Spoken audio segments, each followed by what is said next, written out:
fold. Hi everyone, today we're making P&J sandwich without a toaster. First of all, you need 2 pieces of bread and then put them in a frying pan.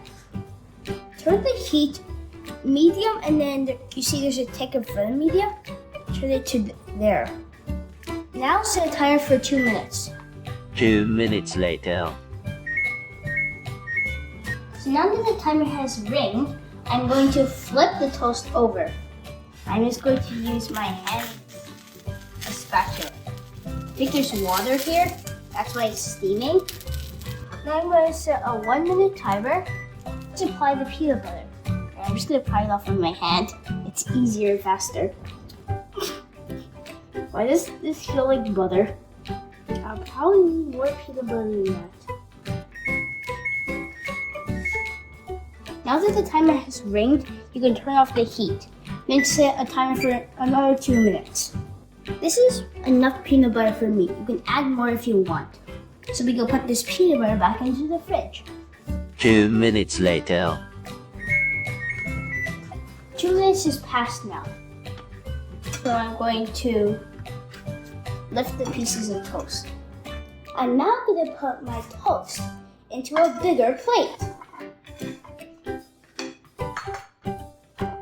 Now with the knife, I'm going to spread the peanut butter around. So this toast is almost done. I'm going to get into the next piece of toast. When you're spreading it, basically all you want to do is make sure the peanut butter covers the entire thing. Now I'm going to put the strawberry jam. You can also use raspberry jam. Using a spoon will be easier. Yeah. I'm going to grab some jam with the spoon I just got. So just put the jam in one piece. The reason why I'm doing this, the jam is a lot sweeter compared with the peanut butter. This is just one giant piece of strawberry, so I'm probably going to get some more watery parts. It's better to use all this more watery type, not this part.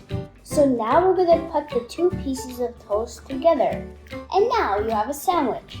Although, in my opinion, I should have probably added more peanut butter.